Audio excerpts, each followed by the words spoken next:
ماشاء اللہ لا حول ولا قوة الا باللہ العلی العظیم اعوذ باللہ من الشیطان الرجیم بسم اللہ الرحمن الرحیم الحمد للہ وکفی والصلاة والسلام علی عباده الذین اصطفی اما بعد رب اشرح لي صدري ويسر لي امري واحلل عقدة من لساني يفقهوا قولي وقل رب ادخلني مدخل صدق واخرجني مخرج صدق واجعل لي من لدنك سلطانا نصيرا بسم اللہ وباللہ وتوکلت علی اللہ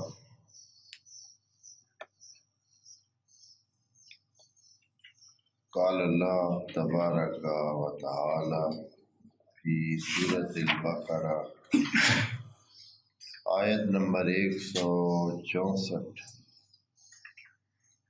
بسم اللہ الرحمن الرحیم ان فی خلق السماوات والارض واختلاف اللیل والنہار والفلک التي تجری فی البحر بما ينفع الناس وما انزل اللہ من السماء من ماء فاحیا به الارض بعد موتها وبث فيها من كل دابة وتصريف الرياح والسحاب المسخر بين السماء والأرض لآيات لقوم يعقلون صدق الله العظيم۔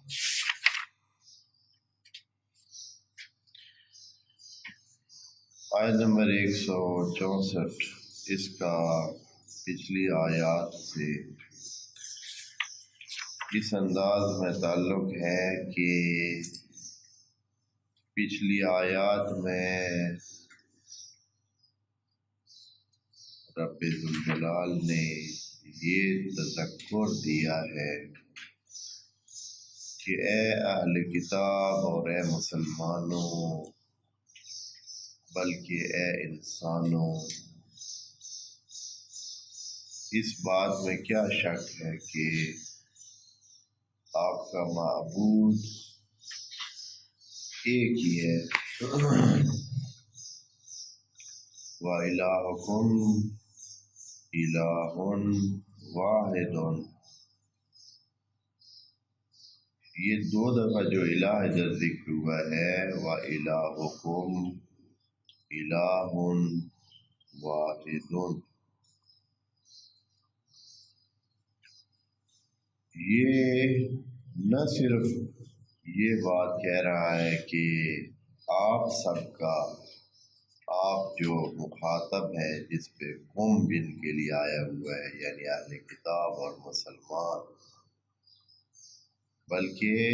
یوں فرما رہا ہے کہ نہ صرف آپ کا الہ ایک ہے بلکہ الہ ہی ایک ہے،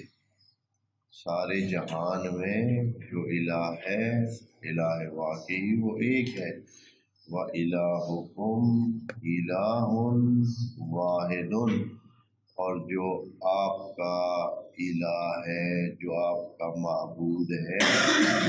وہ والا معبود ہے جو واحد ہے پورے عالم میں،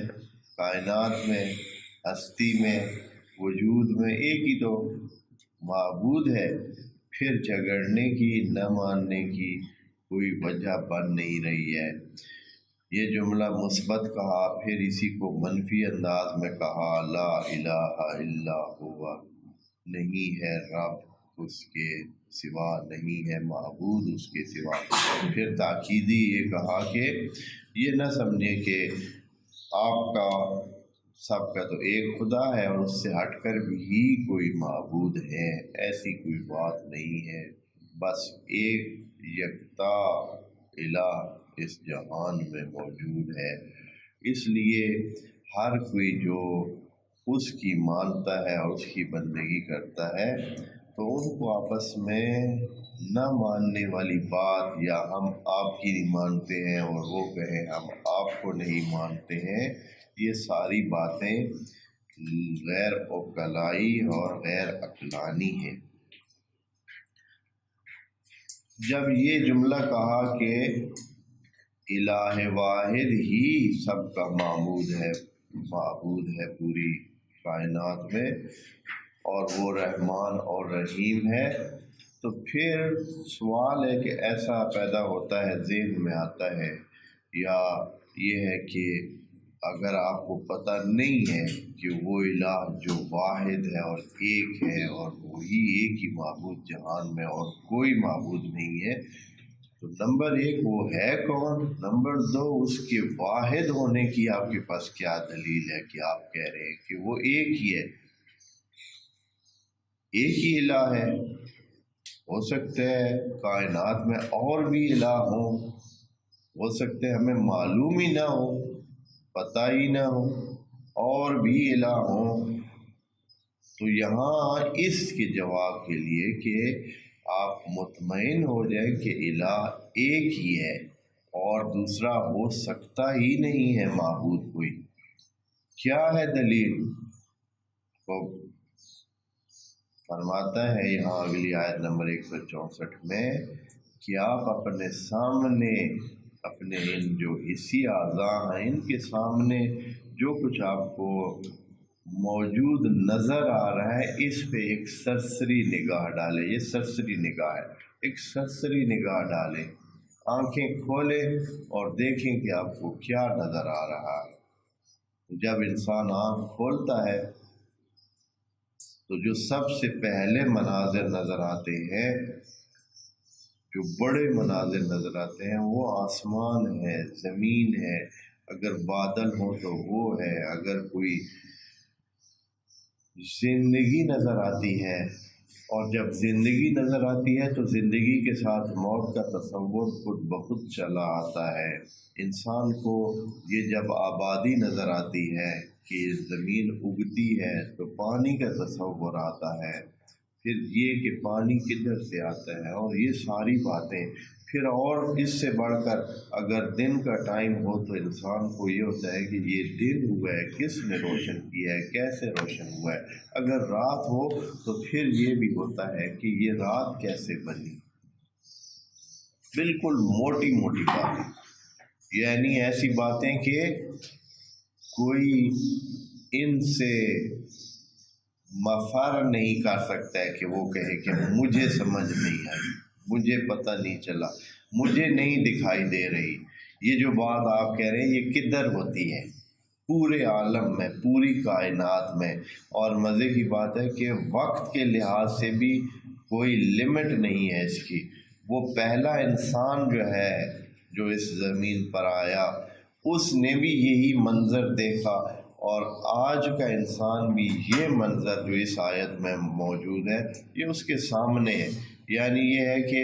اور یہ ضرورت نہیں ہے کہ کوئی کہے کہ اچھا ہمارے زمانے میں تو یہ نہیں تھا، یا پہلے ہوگا، ہاں اب نہیں ہے، ایسے کوئی بھی نہیں کہہ سکتا۔ جیسے پہلے دن یہ منظر جو ابھی پیش کرنے لگے ہیں، پہلے دن تھا، آج بھی ہے، ادھر بھی ہے،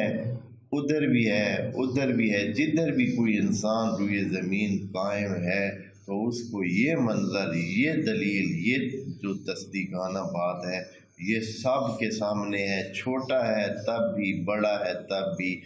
کوئی بھی انسان یہ نہیں کہہ سکتا ہے کہ اس حوالے سے اس کو کوئی پیچیدگی ہے۔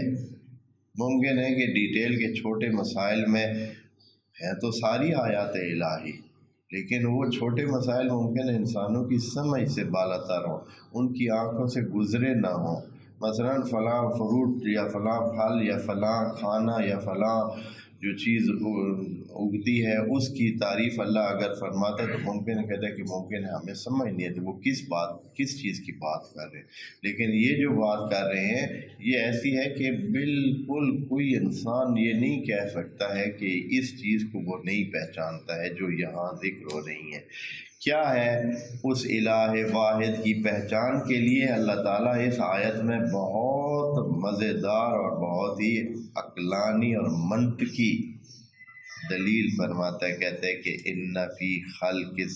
تو ہم سوال یہ ہے، اس سوال کے آخر کے لیے جواب اس طرح دیتے ہیں کہ اس کو پہچانے کیسے ہے اللہ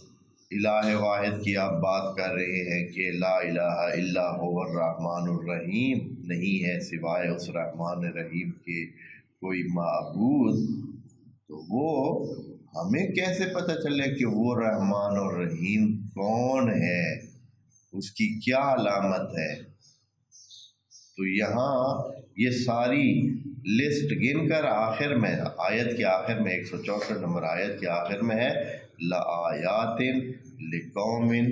یعقلون، کہ ان تمام چیزوں میں جو ابھی ہم گننے لگے ہیں ان تمام میں نشانیاں ہیں، لیکن ہیں کن کے لیے؟ لقوم یعقلون، شرط صرف عقل ہے، اگر عقل ہو تو یہ چیزیں نظر آتی ہیں اور بڑی واضح نظر آتی ہیں، ہاں عقل نہیں ہے تو پھر جیسے وہ بڑا مشہور سا ایک محاورہ ہے، عوامی محاورہ ہے بڑا مزدار، کہ عقل ہو تو سوچیں ہی سوچا، عقل نہیں تو پھر موجیں ہی موجا ہیں جی۔ تو یہ آپ جب دیکھتے ہیں کہ کوئی دوست آپ بہت زیادہ موجی بنے ہوئے ہیں تو آپ سمجھ لیں کہ یہ کس لیول پر ہے۔ تو فرماتے ہیں کہ ان فی خلق السماوات والارض، کدھر ہے وہ آیات، کہاں ہیں نشانیاں؟ تو یہاں سے فرماتے ہیں بے شک فی خلق السماوات والارض، یہ جو آسمان قائم ہے، یہ جو بلندیاں ہیں، آسمان سے مراد بلندیاں ہیں، ستاروں کی بات نہیں کر رہے، آسمان میں جتنی بھی مخلوق موجود ہے وہ ساری ہی مد نظر ہے، آسمان کی بلندیوں میں، یہ خود خلا نہیں ہے، آسمان یہ جو ہمارے ساتھ موجود ہے یہ خلا نہیں ہے، اس میں بے حساب عناصر موجود ہیں، یہاں ایک ایسی مقناطیسی پاورز اور ستون موجود ہیں، یہ ایسے نہیں ہے کہ ہم سمجھیں خالی ہے، اس فضا سے ہزاروں قسم کے عناصر اور شعاعیں اور سلسلے گزر رہے ہیں جو مؤثر ہیں، ایسے نہیں ہے کہ یہ غیر مؤثر ہو، اگر فضا میں کوئی رکاوٹ آ جائے اور وہ چیزیں یہاں نہ پہنچیں تو ہمارا زندہ رہنا بھی آسان نہیں ہے، ہم بہت ساری آسمانی شعاعوں اور بہت ساری آسمانی حرکات و سکنات اور گریوٹی اور الیسٹی جو ہے، یہ جو پاور ہے، یعنی گریزہ مرکز اور کشش ثقل، یہ جو اردو میں کشش ثقل کہتے ہیں کہ کسی کو کھینچنا، اور گریزہ مرکز یعنی کسی چیز کا خود سے دور کرنا، زمین میں بھی دونوں پاورز ہیں، باقی سیاروں میں بھی اسی طرح دونوں پاورز ہیں، اور وہ ساری جو پاورز ہیں وہ ایک قسم کی ان کی اس فضا میں کیا ہے، جیسے کہ نیٹ ورک ہوتا ہے، اتنا وسیع نیٹ ورک، اتنی زیادہ، جیسے آپ یوں سمجھیں کہ تاروں کا ایک جھمگھٹا ہے، ہر طرف سے وہ زوردار اور طاقتور جو شعاعیں ہیں اور یہ جو الیسٹی کی پاور ہے یا گریوٹی کی جو پاور ہے، وہ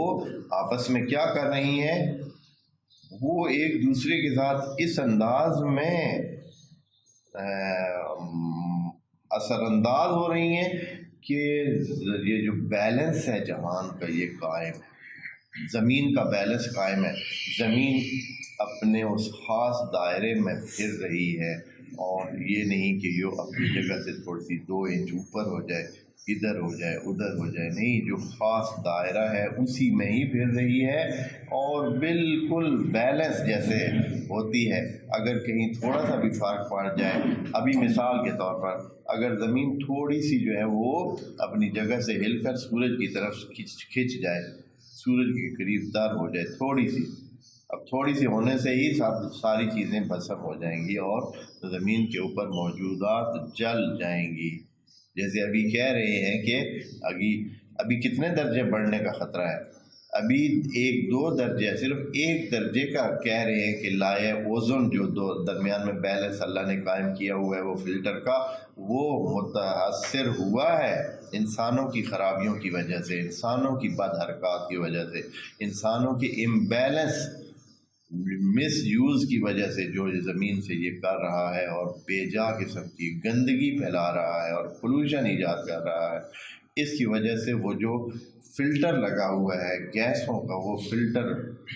کو نقصان ہوا ہے اور اس میں ایک سوراخ ہو گیا اور سوراخ سے وہ شعاعیں آنے لگی ہیں جو فلٹر ہو کر آنی چاہیے تھی، صاف ہو کر آنی چاہیے تھی، اب ڈائریکٹ آنے لگی ہیں۔ نتیجہ یہ ہے کہ عالم کی گرمی، اس زمین کے اوپر گرمی جو ہے، جیسے گلوبل وارمنگ کہتے ہیں، وہ پہلے سے گرمی کی مقدار 1 درجہ سے 1.5 درجہ زیادہ ہوئی ہے اور انسان جھلس رہے ہیں۔ اب اگلے سالوں میں جو گرمی کی وہ کہہ رہے کہ اگر یہ گرمی 1-2 درجے اور بڑھتی ہے اس معمول سے تو پھر کیا بلا ہو جائے گی یہاں، اور اس کے نتیجے میں مطلب ہے سمجھنے والی بات ہے، یہ نہیں کہ انسان بھی گرمی سے جھلس جائیں گے، انسانوں کی برداشت بھی ایک حد ہے۔ آپ نے پتہ پچھلے سالوں میں یہ دیکھا ہے، یعنی پچھلے سالوں میں گرمی کی اتنی لہر بعض ملکوں میں آئی تھی کہ انہوں نے دکھایا کہ گاڑیوں کی یہ جو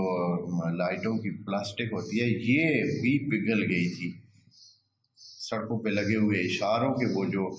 پلاسٹک کے کور ہوتے ہیں وہ پگھلے ہوئے انہوں نے دکھائے ہیں، اور کتنے اور بھی اس طرح کی گرمی کی اس لیول کی جو ہے وہ لہر بن جاتی ہے صرف 1 یا 2 درجے بڑھنے سے۔ 1-2 درجے بھی کوئی چیز ہے ہم تو سمجھ، لیکن یہ ہے وہ جو کہ انسانوں کے لیے تھوڑا سا ممکن ہے کہ وہ کچھ دن مزید برداشت کریں، 1-2 درجہ اور بھی برداشت کر لیں، لیکن پانی جو ہے اس کو بخار کرنے میں تو اثر انداز ہے نا۔ سمندر میں جو پانی مثلا 10 ٹن بخار ہونا تھا وہ کتنا ہو جائے گا جی، پانی زمین سے بخار ہو جائے گا 100 ٹن بخار ہو کے اوپر چلا جائے گا، 100 ٹن بخار اوپر چلے جائے گا تو پھر کیا ہوگا، تو وہاں رکا تو نہیں رہے گا، بادلوں کی صورت میں، پھر اس نے طوفانی بارشوں کی صورت میں، جیسے ابھی یہ جو کلاؤڈ برسٹ آپ نے سنا ہوا ہے، برسٹنگ، کلاؤڈ برسٹنگ کا اب جو اصطلاح آ گئی ہے، یعنی یہ ہے کہ ایسے لگتا ہے کہ پورا بادل ہی یکدم جو ہے وہ نیچے گر گیا ہے، اس لیول کے۔ ابھی انہی دنوں تصویر آئی ہوئی تھی اخباروں میں کہ کم از کم 1.25 کلو کے 3 پاؤ کے اور 1 کلو کے اور آدھے کلو کے جو ہے وہ یالے کے وہ پتھر گرے ہیں، برف کے گولے گرے ہیں اور چھتوں میں سوراخ کر دیا انہوں نے، اور کتنے بندے مر گئے، اور کاروں کے شیشے دکھائے گئے ہیں تو ان میں اتنے سوراخ ہوئے گرتا ہے وہ اتنا گولا برف کا اور کار کے شیشوں کو توڑتا ہوا نکل جاتا ہے دوسری طرف۔ تو یہ وجہ کیا ہے، یہی گلوبل وارمنگ یا یہ جو کلائمیٹ چینج، یہ جو موسمیاتی تبدیلی جو آ رہی ہے، کیوں؟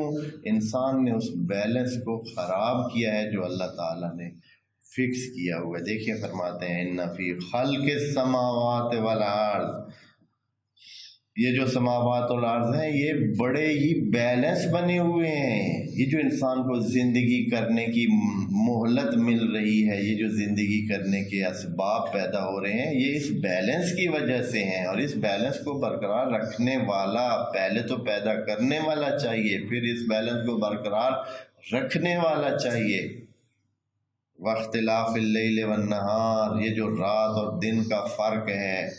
رات اور دن کا فرق یہ اللہ نے اس خاص انداز میں اس کو بنایا ہے اور خاص ایک ترتیب سے بنایا کہ فکس ٹائم میں رات، فکس ٹائم میں دن، اور پھر رات کے اپنے اثرات، دن کے اپنے اثرات، اور رات بھی انسان کے لیے ضروری ہے۔ اگر مثال کے طور پر سارا ہی دن ٹکا رہے، فل دن ہی دن ہے بھائی، روشنی ختم ہوتی ہی نہیں ہے، ہاں سورج سر پہ کھڑا ہے، پھر کیا ہو؟ پھر انسان کے لیے زندگی پھر بھی مشکل ہو جائے گی، اور انسان کو وہ رات کی جو آرامش ہے، وہ رات کا جو خدا کی طرف سے پورا نظام اس میں آ جاتا ہے۔ صرف یہ نہیں ہے کہ اندھیرا ہو جاتا ہے اور اندھیرے کی وجہ سے نہیں، رات کے اپنے اثرات ہیں، بہت ساری چیزیں ہیں جو دن کی روشنی ان کو چاہیے، اور بہت ساری چیزیں ہیں جن کو رات کی نہ صرف یہ اندھیرا بلکہ وہ اس کے جو دوسرے اثرات ہیں، اثرات خود رات اب تقسیم ہوتی ہے، رات کے اول حصے کے اپنے اثرات ہیں، درمیان میں اپنے اثرات ہیں، اور سحر کے بعد صبح تک بالکل مختلف قسم کے اثرات ہیں۔ جیسے کہ صبح کے اثرات مختلف ہیں، دوپہر کے مختلف ہیں، عصر کے علیحدہ ہیں، اور شام کے مختلف ہیں۔ تو یہ ساری باتیں یہ پہچاننے کی ہیں، یہ عقل مندوں کے لیے ہیں کہ وہ ان چیزوں کو پہچانیں۔ لیکن ہم کیا کرتے ہیں؟ ان آیات الہی سے بالکل ایسے سادہ انداز میں، جیسے کہ کوئی بھینس گزر جاتی ہے کسی خوبصورت تصویر کے ساتھ سے، اور اس کو پتہ نہیں چلتا ہے کہ یہ ادھر کیا لگا ہوا ہے اور کیا نہیں لگا ہوا۔ تو اس انداز میں انسان ہے جو اللہ کی بنائی ہوئی اس پوری تصویر کے ساتھ سے گزر رہے ہیں، جیسے ایک بھیڑ ہو، ایک بکری ہو، ایک گائے ہو، جس کو کک سمجھ نہیں ہے۔ اس لیے کہ یہ چیزیں ہیں کن کے لیے؟ لِقَوْمٍ یعقلون۔ آخر میں یہ فرمایا ہے وَاخْتِلَافِ اللَّيْلِ وَالنَّهَارِ وَالْفُلْكِ الَّتِي تَجْرِي فِي الْبَحْرِ، اور یہ جو کشتی ہے جو چلتی ہے اس میں باہر میں، خود یہ ایک معجزہ سے کم نہیں ہے، یعنی ایک ایسی چیز ہے جو حیران کن ہے انسان کے لیے، کہ کس طرح پانی جو ہے وہ کسی چیز کو روک رہا ہے۔ پانی جس میں کوئی چیز رکتی نہیں ہے، آپ بہت ہی نرم سے نرم چیز بھی جو ہے وہ پانی میں کیا کریں، دبائیں تو وہ پانی اتنا نرم ہوتا ہے کہ اس میں سے وہ چلی جائے گی، اور کوئی رکاوٹ پانی نہیں بنتا ہے۔ بہت ہی بالکل بے زور قسم کی بھی کوئی چیز ہو تو وہ بھی جو ہے پانی میں آپ ڈبوئیں تو وہ چلی جائے گی، اتنا نرم وجود ہے۔ اور وہ کیا کر رہا ہے؟ اتنے بھاری بھرکم پہاڑ جتنے، حقیقتاً اگر آپ کو کہوں کہ پہاڑ جتنا وزن باز کشتیوں کا آج کل کا ہے، آج کل کی جو کشتیاں ہیں ان کا وزن واقعاً پہاڑ جتنا ہوتا ہے۔ آپ خود سوچیں کہ جس کشتی پہ مثال کے طور پر 50 جنگی جہاز کھڑے ہوں، 20-30 ٹینکر اس پہ موجود ہوں، سینکڑوں بلکہ ٹینکر بھی انہوں نے ٹینک بلکہ انہوں نے رکھے ہوئے ہوں اوپر، اس میں لادے ہوئے ہوں، اور اس کشتی کے اندر آگے سینکڑوں کشتیاں انہوں نے اور رکھی ہوئی ہوں، اور ہزاروں انسان اس میں بس رہے ہوں، تو یہ کتنی بلا ہوگی، کیا چیز ہوگی۔ یا یہ ہے کہ یہ جو کنٹینر ہے، اب ایک کنٹینر میں کتنا سامان آئے گا، تو جس پہ مثلاً 50,000 کنٹینر رکھا ہوا ہو ایک کشتی پہ، اور وہ پانی کے اوپر کھڑی ہے، پانی کو کچھ بھی نہیں ہوتا، پانی اس کو اوپر اپنی سطح پہ رکھے ہوئے ہے، تو یہ خدا کی طرف سے بنایا ہوا ایک سسٹم ہے۔ وہی پانی، وہی نرم چیز، وہی جس میں آپ کوئی بھی چیز ڈالتے ہیں تو وہ اس کو چیرتی ہوئی آخر تک چلی جاتی ہے۔ آپ ایک چھوٹا سا کنکر اس پہ ڈالیں تو وہ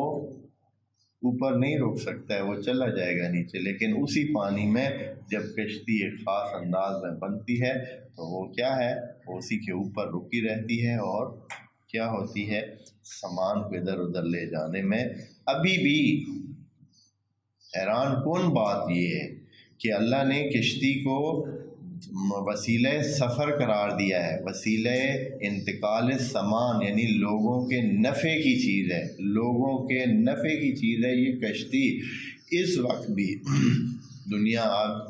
1400 سال بعد قرآن کی اس آیات کے نازل ہونے کے بعد کی بات کر رہا ہوں، آج بھی سامان کے نقل و انتقال کا سب سے بڑا جو ذریعہ ہے پورے جہان میں وہ کشتی ہی ہے۔ کروڑوں اور اربوں ٹن آئل اور یہ پٹرول اور پتہ نہیں کیا کیا اور دوسرے سامان جو ہے وہ لدا ہوا جہان کی ادھر سے ادھر اور ادھر سے ادھر جو ہے نا ہو رہا ہے۔ اتنا ہے کہ جس کو آپ یوں سمجھیں کہ پورے جہان کی جو تجارت کی لائنیں ہیں وہ ساری ہی کشتیوں پر ہے، اور جن ملکوں میں یہ نہیں ہے تو وہ مارے مارے پھرتے ہیں، جیسے کہ ہمارا ایک ہمسایہ ملک ہے یا دوسرے ہیں جو لینڈ لاک کہتے ہیں ان کو، یہ ملک ہیں جن کے آس پاس میں سمندر کی وہ نہیں ہے، ساحل نہیں ہے، تو یہ لوگ بڑی محرومیت کا شکار ہیں، اور دوسرے ملکوں کی یہ منت سماجت کر کے کیا کرتے ہیں، اپنے لیے سامان کا راستہ جو ہے وہ ڈھونڈتے ہیں، اس لیے کہ جو انٹرنیشنل یا جو بین الاقوامی تجارت ہے وہ ساری کی ساری بڑے پیمانے پر جتنی تجارت ہے وہ ساری کشتیوں کے ذریعے ہوتی ہے۔ اور خدائے کریم یہ بات کب بتا رہا ہے؟ 1400 سال پہلے۔ اس وقت کتنی ہوگی اتنی نہیں تھی، اس وقت اتنی نہیں تھی یہ جو تجارت ہے، یہ اب اس لیول کی ہو گئی ہے جتنی کہ اب جو ہے ہمارے سامنے۔ اور خدائے کریم نے کہا کہ اللتی والفلک اللتی، اور دیکھیں اس کشتی کو، تجری فی البحر، جو جاری ہوتی ہے باہر میں، سمندر میں چلتی ہے، اور کیا لے کے جاتی ہے؟ بما ینفع الناس، اس کا چلنا نفع مند ہے انسانوں کے لیے، کسی خاص ایریا کے بھی نہیں کہا ہے، تمام انسانوں کے لیے۔ وہ جاپان، مشرق میں جاپان سے لے کر اور آسٹریلیا سے لے کر مغرب میں امریکہ اور جنوبی امریکہ اور کینیڈا تک چلا جائیں، سب ہی تمام ممالک کشتی کے اس فائدے سے فائدہ اٹھاتے ہیں۔ اور اللہ نے یہ خبر اس وقت دی جب لوگوں کو ابھی پورے اس زمین کے جغرافیے کا بھی پتہ نہیں تھا۔ جس وقت یہ بات ہو رہی ہے سارے لوگوں کو پتہ ہی نہیں تھا کہ اس جہان کا جغرافیہ ہے کتنا، کدھر کدھر لوگ رہتے ہیں اور یہ کہاں تک ہے، پتہ ہی نہیں تھا۔ اس وقت ممکن ہے کہ کسی نے آسٹریلیا اور وہ سائبیریا اور وہ جو کینیڈا اور امریکہ، آپ کو جانتے ہیں کہ امریکہ کو کشف ہوئے کتنے سال ہوئے ہیں؟ صرف 5-6 صدیاں ہوئی ہیں۔ اس سے پہلے امریکہ کا کسی کو پتہ ہی نہیں تھا کہ امریکہ بھی کوئی جگہ ہے اس جہان میں۔ ہاں جی، وہ اٹلی کا بندہ تھا کوئی، وہ گیا اور اس نے وہ ڈھونڈ رہا تھا انڈیا کو، اس کی کشتی جا نکلی کدھر؟ امریکہ میں جب اترا ساحل پر تو دیکھا کہ بندے تو ہیں، بندے نظر آئے تو انہوں نے کہا کہ یہ بھائی انڈیا والے ہیں، تو آج تک ان کا نام انڈین ہے، انڈین، لیکن ان کی چہرے، ان کی جلدیں سرخ تھیں۔ وہاں کے رہنے والے وہ جو حقیقی تھے لوگ وہاں ریڈ انڈین وہ تھے، اور ان کی جو جلدیں تھیں وہ سرخ رنگ کی تھیں، تو ان کا نام انہوں نے رکھ دیا ریڈ انڈین تھے، یعنی حالانکہ وہ انڈیا کے نہیں تھے لیکن ان کا نام ریڈ انڈین پڑ گیا۔ اسی وقت سے جب سے وہ کولمبس نام کا ایک شخص تھا جس نے یہ امریکہ کو جا ڈھونڈا، یعنی ڈھونڈا کیا تھا، گیا تھا انڈیا جانے کے لیے اور ادھر سے جانے کے علاوہ اس کی کشتی پتہ نہیں چلا کہ کدھر سے، تو وہ جو ہے ایک نئی جگہ مل گئی اس کو۔ خوب، تو دیکھیں یہ معجزاتی باتیں ہیں، آپ یوں سمجھیں کہ یہی معجزہ ہے قرآن۔ اس وقت بیان کر رہا ہے ایسی بات جو لوگوں کو بالکل اس کی خبر ہی نہیں ہے۔ آج ہمارا علم آ کر یہ ہمیں بتاتا ہے کہ یہ معجزاتی باتیں ہیں، یہ اس وقت جب کسی کو کچھ پتہ ہی نہیں تھا تو یہ علم کی باتیں، یہ حقائق جو جہان کے ہیں، یہ جو قرآن میں آئے ہوئے ہیں، یہ دلیل ہے اس بات کی کہ یہ کلام کسی انسان کا بنایا ہوا نہیں ہے۔ وما انزل اللہ من السماء من ماء، اور یہ جو آسمان سے اللہ اتارتا ہے پانی، من ماء کہا ہے،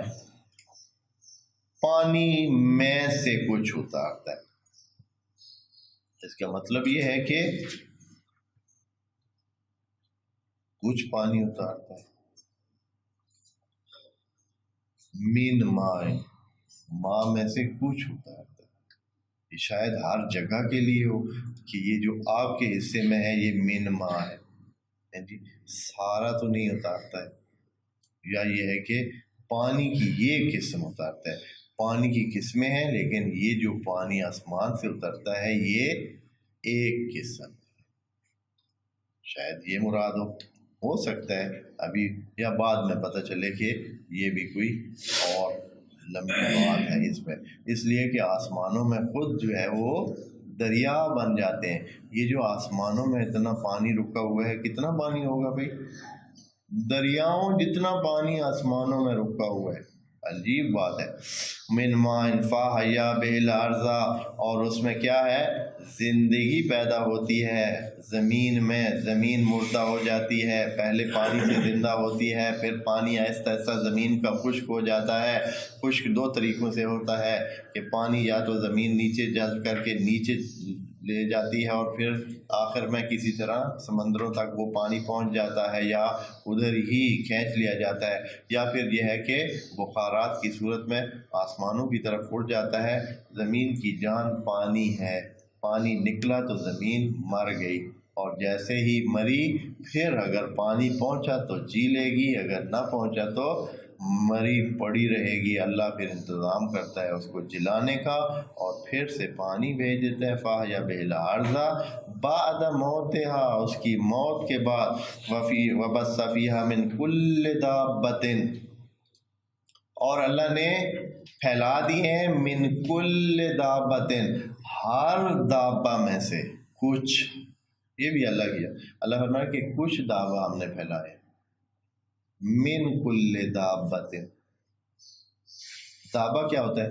دابہ یعنی جو بھی چلنے کی صلاحیت رکھے، جو بھی حرکت کرے وہ دابہ ہے. اب یہ حرکت کرنے والا انسان بھی ہو سکتا ہے، چرند بھی ہو سکتا ہے، پرند بھی ہو سکتا ہے. جو بھی حرکت کرے اس کو دابہ کہتے ہیں. ما یدب، یعنی جو بھی چلنے کی صلاحیت رکھے یا ہلنے کی صلاحیت رکھے تو اس کو کہتے ہیں. تو اللہ نے من کل دابۃ، ہر دابہ میں سے کچھ زمین پر پھیلائے ہیں اور پھیلا دیے ہیں. اور کیسے پھیلائے ہیں؟ تو ہر چیز ہر جگہ جو ہے وہ موجود ہے اور بکھری ہوئی ہے اور پڑی ہے. پھر اور کیا کیا؟ وتصریف الریاح، اور یہ جو ہم نے ہواؤں کو بھیجا اور تصریف کیا. ہوا ایسی نہیں ہے، ایک نہیں ہے، یہ تصریف الریاح دلیل ہے اس بات کی کہ اللہ فرما رہے ہیں کہ ہواؤں کی قسمیں، ساری ہوائیں ایک جیسی نہیں ہیں. ہواؤں کی قسمیں ہیں،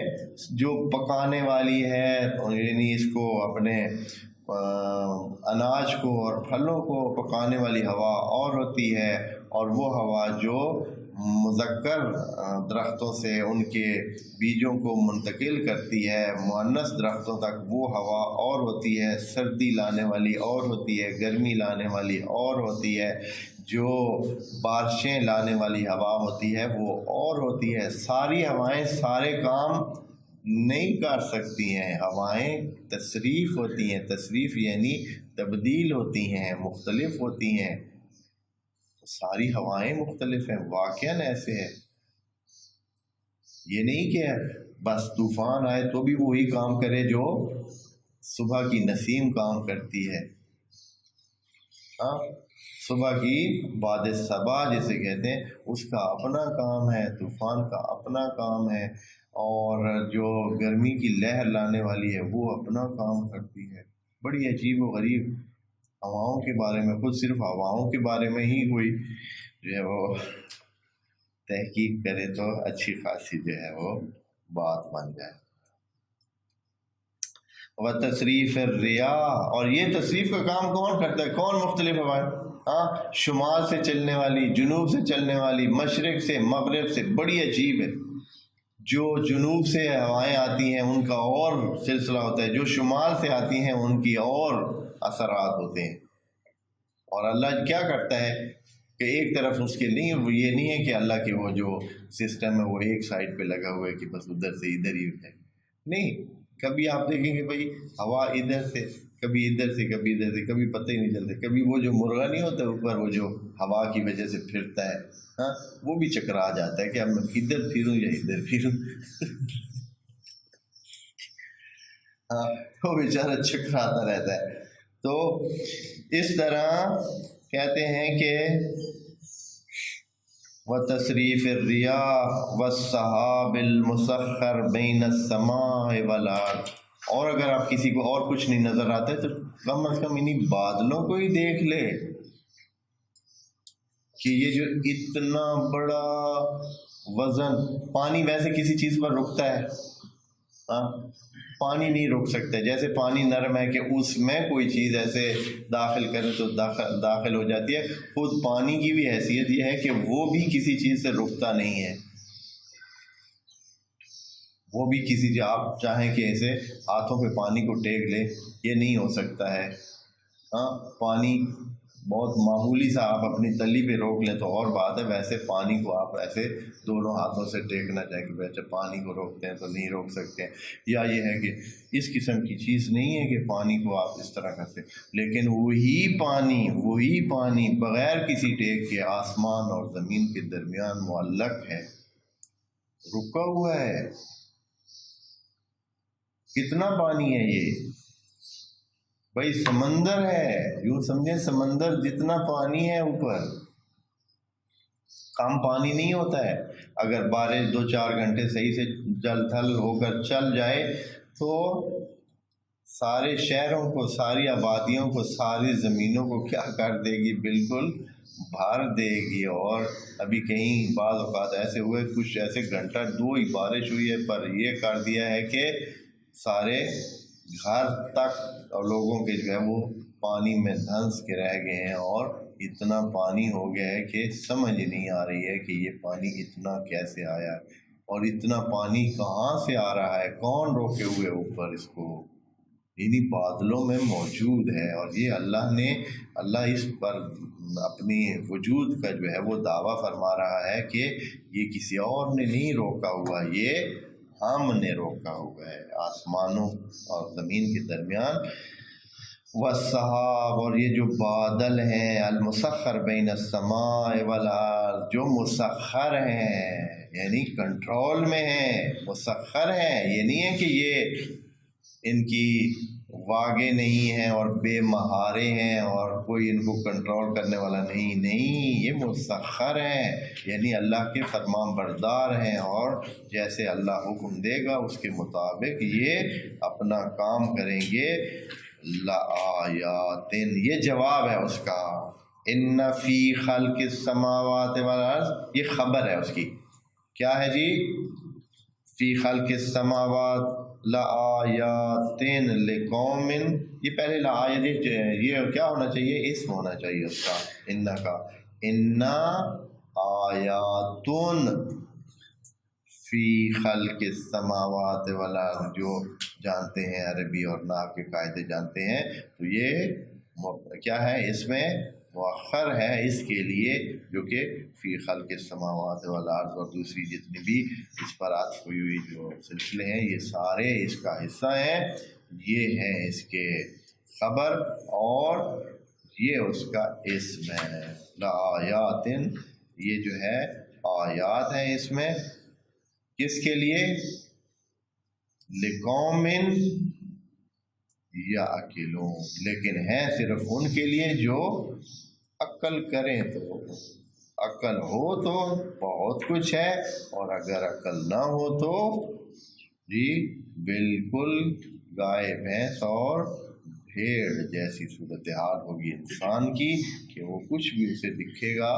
نہیں۔ تو اگر ان کو سوچے گا تو اس کو ہر طرف الہ نظر آئے گا۔ اور جو سب سے بڑی بات ہے اس آیت میں، یا جو ایک توجہ کے قابل ہے، وہ یہ ہے کہ کتنے متضاد چیزوں کو سب کو شامل کر دیا ہے، آسمان کو، زمین کو، رات کو، دن کو، موت کو، حیات کو، اور کس چیز کو؟ انسان کے لیے جو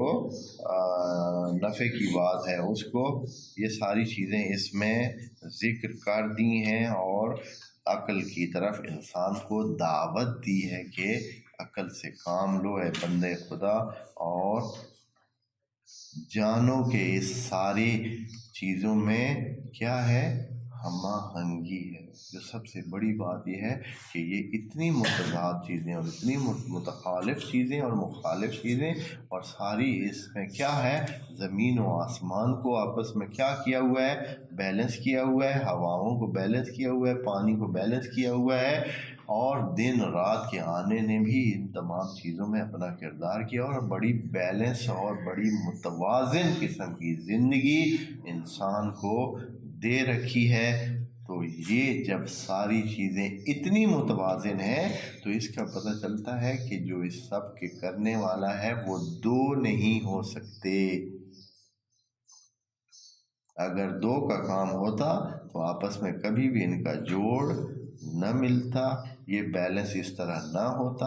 یہ ایک ہی ہے جس نے ایک ہی اپنی ترتیب سے سارے نظام کو سیٹ کیا ہوا ہے، اور وہ اس قابل ہے کہ اس کی بندگی کی جائے۔ والسلام علیکم ورحمۃ اللہ وبرکاتہ۔